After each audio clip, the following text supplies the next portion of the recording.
Marvel has provided us with tons of scenes across the 21st century which hit as hard as Thor's hammer. Of course, each year comes with its own special offerings, so today we're presenting to you the top Marvel movie scenes from each year between 2000 and 2024.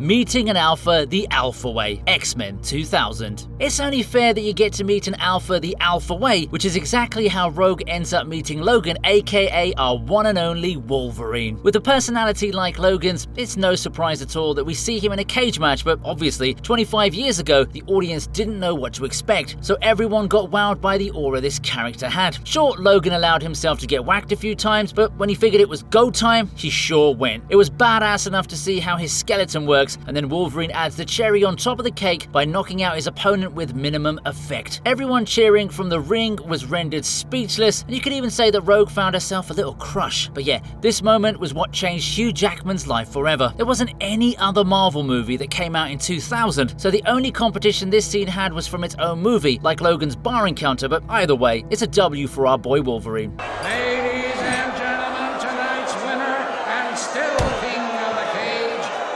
the Wolverine.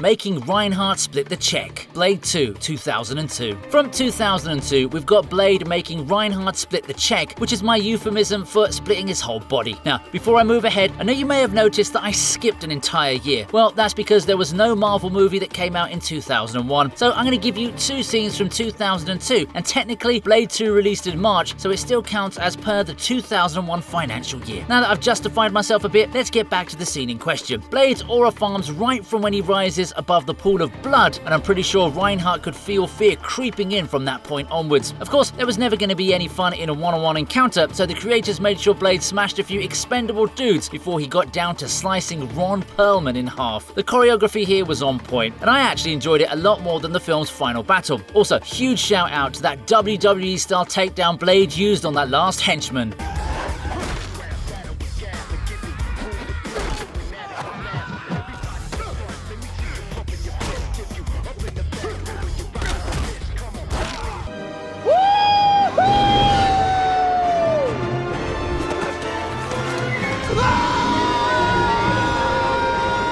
Peter gets to test out his new powers, SpiderMan 2002. In my second entry from 2002 then, we have Peter Parker getting to test out his new powers in a scene that hits us all with the perfect dose of nostalgia. During this time, people had no idea what superhero movies could actually be. Sure, we had a few Batman and Superman movies here and there, but to make the genre a global phenomenon, spewing franchise after franchise only became a thing after Tobey Maguire showed us what it's like to crawl on walls and shoot webs at billboards. Bro even used DC taglines to make his Marvel webs work. Anyway, the point I'm trying to make here is that this scene is very special to us all who grew up with Sam Raimi's Spider-Man, because it gave us an experience that's been saturated completely in the modern day and age. This was one of the biggest movies of all time when it released in 2002, and it still holds up today because of how awesome its scenes were. I mean, if I had to choose anything else from this year, it would have probably been Spidey against Green Goblin, or that car chase scene right after Uncle Ben's death.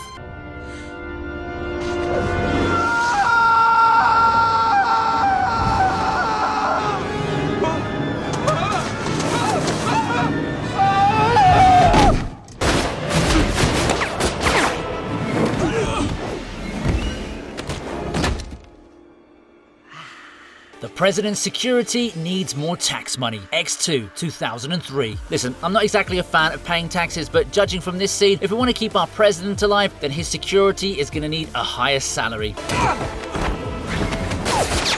Nightcrawler's attack on the White House is a legendary scene across all movies, not just Marvel ones, which is why it was super easy to choose it, despite competition from the 2003 Hulk's fight with Absorbing Man. Using such a brilliant scene as an opening was definitely a smart choice, and Nightcrawler owns every moment right from when his face is shown. The scene also kind of shows why Wolverine was impressed by Nightcrawler's combat skills, because even though bro is against violence, he certainly does seem to have a knack for it. The usage of his teleportation powers here is top notch, and I instantly vividly remember this when I first saw Azazel fight in X-Men First Class. Yeah, I don't care what some stupid retcon comic issue says, these two are definitely related and I'm not going to hear otherwise, okay? I mean, I even read somewhere that in X-Men First Class, the writer wanted to reveal that Azazel is the father of Mystique, thus making him the grandfather of Nightcrawler, so that would make them related even despite that inexplicable comic change.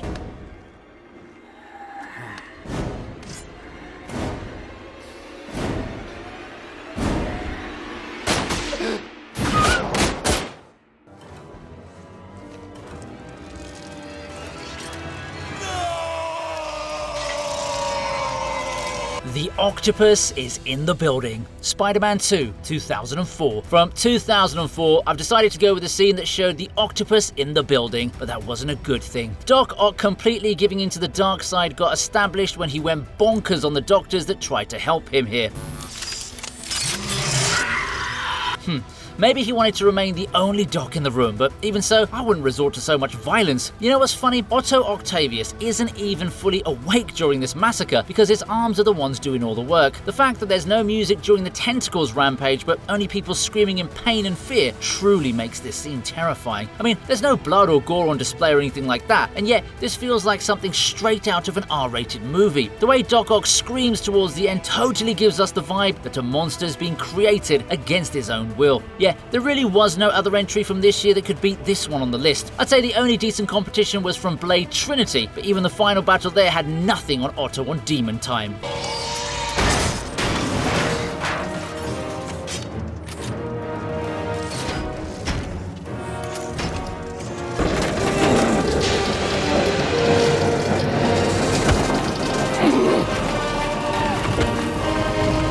Gotta love some good old-fashioned teamwork. Fantastic Four, 2005. Yep, you just gotta love some good old-fashioned teamwork, especially if it's coming from 4 super-powered individuals. In this sequence, we have the Fantastic Four coming together to save civilians at the Brooklyn Bridge. It's a scene that was written specifically to show the audience how each of the Fantastic Four could be fantastic. The Thing kicked it off with his immense strength, and then even Johnny Storm got in on the act by saving that little girl from an explosion. Sue Storm does her thing too, and the sequence ends nicely with Reed Richards saving that fireman. Well, the scene doesn't technically end all that well because the cops show up and naturally assume that the good guys are the bad guys. I mean, what do they teach them at the academy? Imagine a cop teacher saying, if you see a bunch of people saving innocent civilians, you should definitely arrest them. Thank God for everyone else clapping, because the Thing would have had to deal with a lot more than seeing his fiancée leave their engagement ring on the road. Jesus Christ, man, that was pretty heartless from her. I'd definitely take a life sentence in prison than having to experience something as painful as that.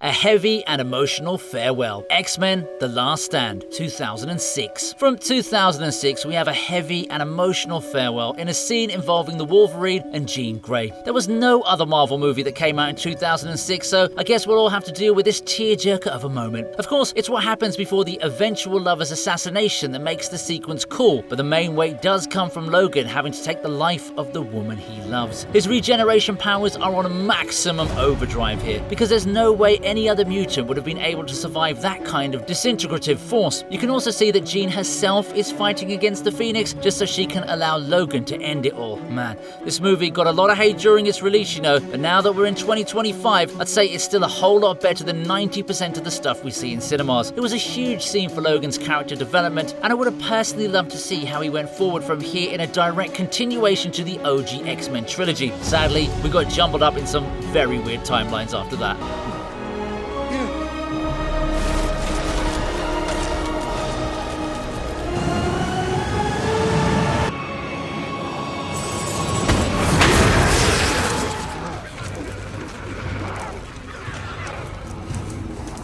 Taking down the Devil's Son, Ghost Rider, 2007. This was a tough pick because I could have also gone with Bully Maguire from Spider-Man 3, but taking down the Devil's Son just has a better ring to it. Nicolas Cage as Ghost Rider may have seemed like an odd choice to some, but I thought he was the perfect casting choice for the role. Like, have you seen any of his classics like Vampire's Kiss or Deadfall? This man was born to be a burning skeleton with demonic powers. Anyway, the final battle against Blackheart did present some difficulties to Johnny Storm, but after a few assists and extra darkness, he was all good and got his mojo back. The part where Johnny Blaze turns his gun into some kind of demonic weapon was pretty badass, and it served as the perfect trigger point for the tables to turn. I've got to say though, Blackheart really did play himself by absorbing those 1,000 souls. He basically played right into Ghost Rider's hands here. But either way, bro took down the devil's freaking son. Now that's an S tier flex in any universe.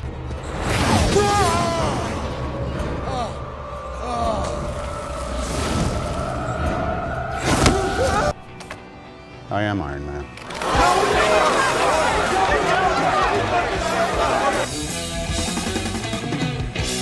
A line which became a legacy.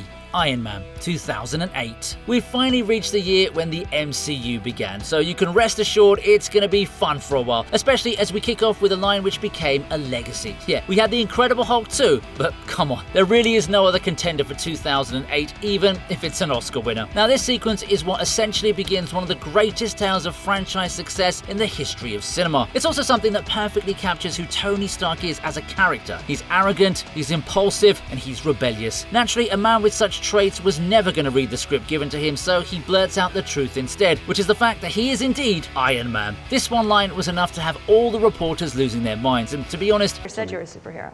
Didn't? Well, good, because that would be outlandish and, the cinema halls were a bit smaller in terms of reactions as well. These were the good old days of the MCU, and every time I see a scene from the OG era, I just feel bad about how I'll never get to experience anything like it for the first time again.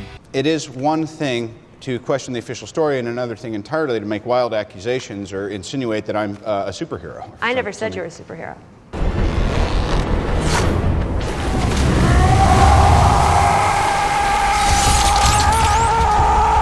The true face of rage, X-Men Origins Wolverine, 2009. If you ever wanted to see the true face of rage, you should look no further than Hugh Jackman screaming at the camera with so much passion and so little clothing that you may be led to believe that his rent was due. The adamantium scene in X-Men Origins was a painful sequence to watch because it's like some cool power-up or suit-up scene. Logan is being made to suffer unbearable pain, and the only thing that's keeping him going is his regenerative ability. I mean, the guy's having his entire skeleton changed from bone to adamantium, so one can only imagine how gruesome of a process it would be. Temperature 108 rising. And yeah, I know they tried to gag us by making us believe Wolverine died, but come on. No studio is stupid enough to kill off the character whose name is literally in the movie's title. The true fun actually begins after Wolverine breaks free, because that's when we get to see him slashing around in his birthday suit. It's a top tier moment from an otherwise average flick, which happened to be the only Marvel release of 2009. Lockdown!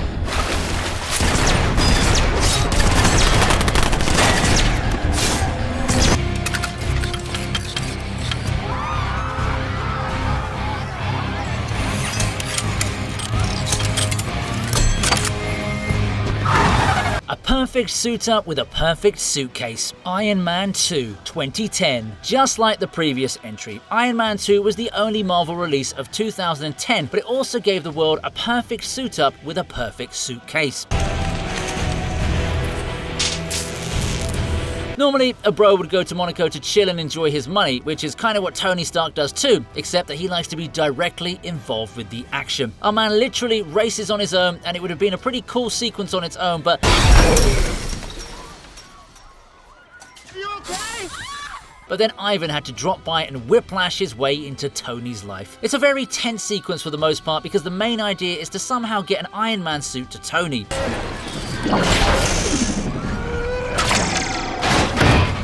The suitcase armor was the best and most convenient option at the time, although the transformation does take a bit longer than expected. But no worries here though, because the way Iron Man gets won over Whiplash after an initial struggle was very satisfying to watch. The only thing that I didn't like though was how all those cars got destroyed.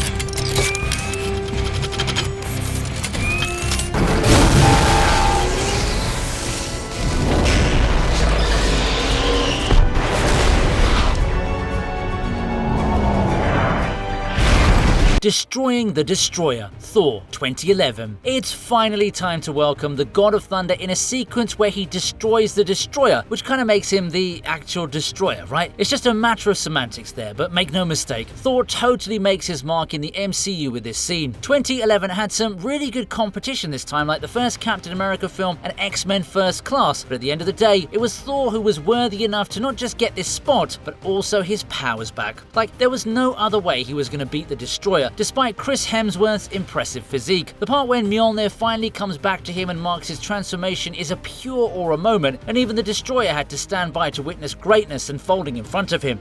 I just realized something in this fight. Thor forces himself through a blast attack with his hammer and goes for his opponent's head, which leads to him winning the battle. This could have been the exact inspiration for how he bested Thanos in Infinity War, but unfortunately, he thought it would be a better option not to go for the head against the dude with all the Infinity Stones.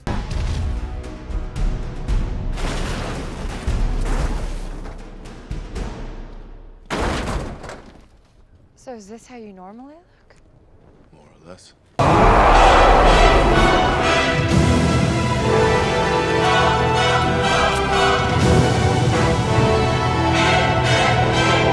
An iconic shot that keeps circling around us, the Avengers 2012. In for 2012 is an iconic shot that keeps circling around us. The first Avengers assembling scene had our OG heroes gathering together to take down the Chitauri army, which everyone thought was pretty much an impossible task back in 2012. There's a lot that happens before and after this specific moment, but the reason I chose that 360-degree shot was because it showed us the faces of the people who would be carrying forward a generational run for the MCU. Well, it's technically the big three in Thor, Captain America and Iron Man who do the heavy lifting, but you know what I mean, don't you? It does help that this follows right after the Hulk smashes a Leviathan, because that served as the perfect build-up for what came next. I do feel a bit bad for Loki though, because he was just getting clowned again and again after this team-up. There's no doubt that this movie had its flaws, but I don't care, because it also gave us some very enjoyable moments.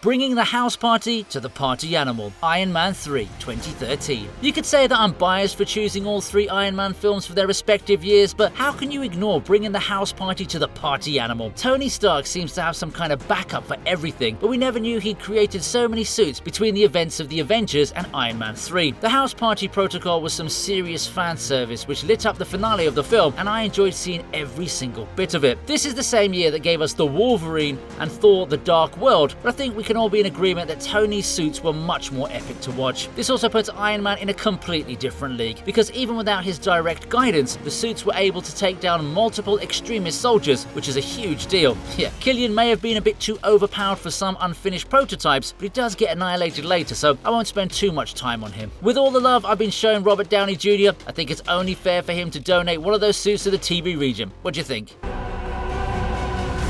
Take him to church.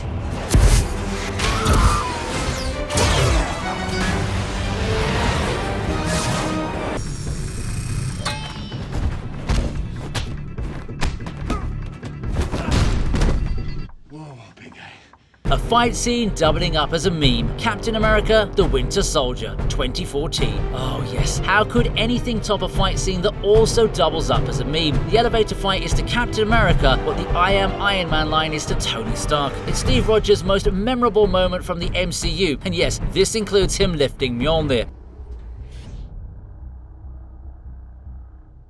With competitors like X-Men Days of Future Past and Guardians of the Galaxy, we needed a standout moment to take the honours for 2014, and it goes without a doubt for me to say that I've made the right choice here. Steve not just beats down multiple Hydra agents in this scene, he also shows us how skilled and adept he is at reading the situations around him. He was alert right off the bat, and the moment he realised what was up, he didn't even panic. After all, he knew there was only going to be one winner, despite the numbers being against him. It was so special that they even teased it in Endgame.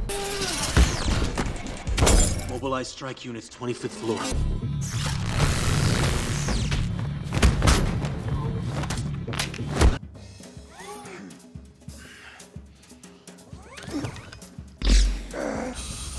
Are you even pulling? Are you on my team? Just represent, pull. All right, let's go. Trying to see who's worthy. Avengers Age of Ultron, 2015. The top 10 may not be following the standard TV Regent methodology, but even then, it's the right spot for the Avengers trying to see who's worthy. One.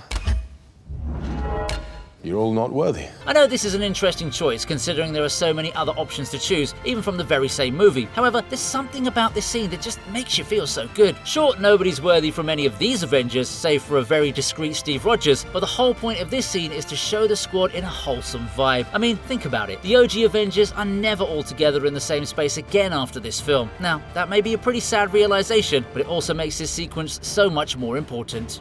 Come on, Cap.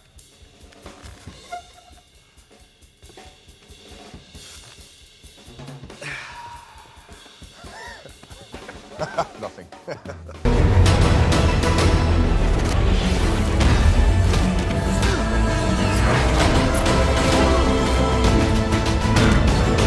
Catching fights instead of flights. Captain America, Civil War, 2016. 2016 had some serious contenders, such as the trippy sequence from Doctor Strange, but I think catching fights instead of flights would be more appropriate in this case. You have a metal arm? That is awesome, dude! The airport battle from Civil War had everything we needed for absolute entertainment, and at the same time, you could say it was a test project for the Russo brothers to see if they could build on this to give us Infinity War and Endgame. The final result was a lot more than satisfactory, with Spider-Man showing up, Ant-Man becoming Giant Man, and War Machine temporarily ending up like Professor X. Okay, that may have been a cheap shot, but I had to take it, okay? We'll fight. This is gonna end well.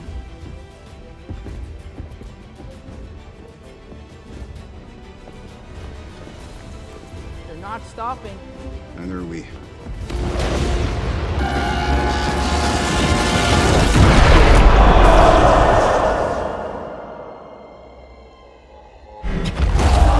The Battle of the Strongest Avengers, Thor Ragnarok 2017. Logan's scenes may not have made this obvious, but still, 2017's winner is the Battle of the Strongest Avengers. You could say this was round 2 of Hulk versus Thor because they had a go at each other in the first Avengers film. Here though, they have a proper live audience and Hulk's in no mood to disappoint them. The fight was entertaining on its own with some solid strikes from both fighters, but the God of Thunder only got into his element when he got pushed to the point of no return by the angry green giant. The CGI is cool and the overall vibe is great, but I still would have preferred if it wasn't made to be so goofy, but I guess that's a Taika Waititi thing.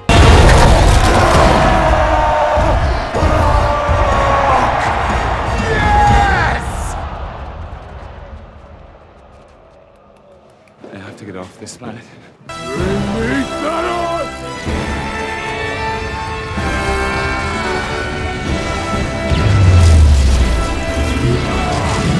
The most popular entry of this channel arrives again. Avengers Infinity War 2018. Yes, it's a normal day in the office for the TV Regent. So for 2018, the most popular entry of this channel arrives again. Thor's Wakanda entrance is a Hall of Fame level scene and will forever stand the test of time because it's just that good. It's a new look at a freshly reinvigorated God of Thunder, and the damage he causes right after is phenomenal. I don't know what they were doing in Love and Thunder, because Mjolnir should be the jealous one. I also just want to shout out Thanos snapping his fingers too, because that is pretty much how Thor's visit comes to an end.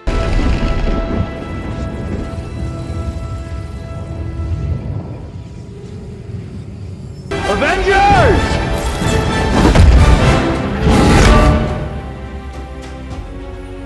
Assemble. The greatest assembly of all time, Avengers Endgame 2019. Yep, it's the great...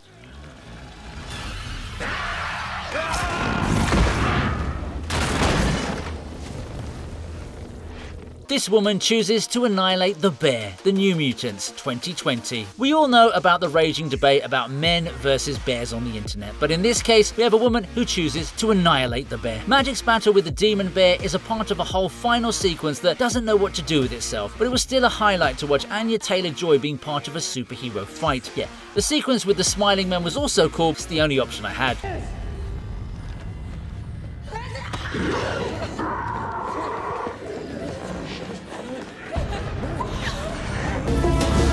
What mouth?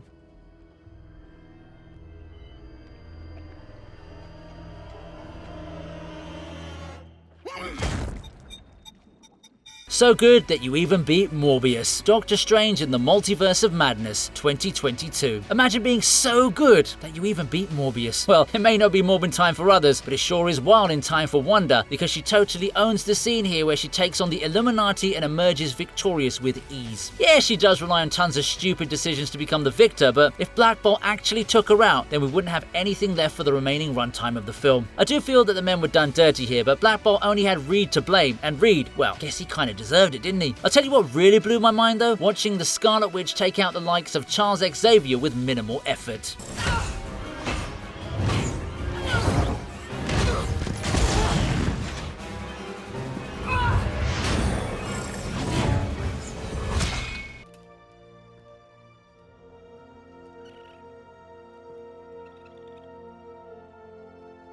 An emotional backstory to an otherwise energetic character. Guardians of the Galaxy Volume 3, 2023. 2023 had some real stinkers, but Guardians of the Galaxy Volume 3 gave us an emotional backstory to an otherwise energetic character. Yes, Rocket Raccoon was finally given the depth his character needed, as we saw his traumatic past back when he was nothing more than an experiment. It was a really touching sequence, as we could see how much Rocket had been dealing with while giving us hilarious one-liners and also kicking alien butt. You know, I could have gone with a crazy team battle too, but this scene just hits way too close for home for me to ignore it. I guess James Gunn really wanted to get us in our feelings during his final MCU flick.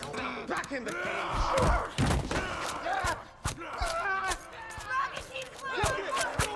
Let's go! Rocket, please!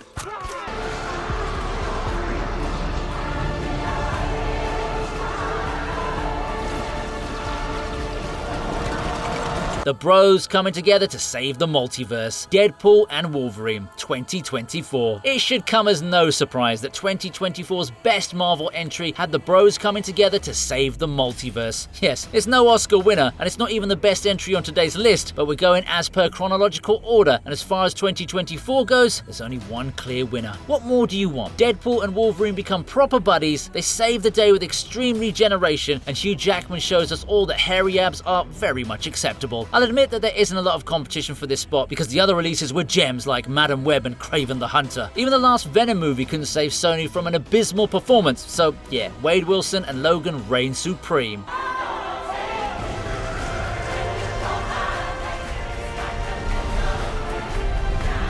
Hope you liked the video. Please subscribe to the TV Regent, and here's another video that I know you're going to enjoy.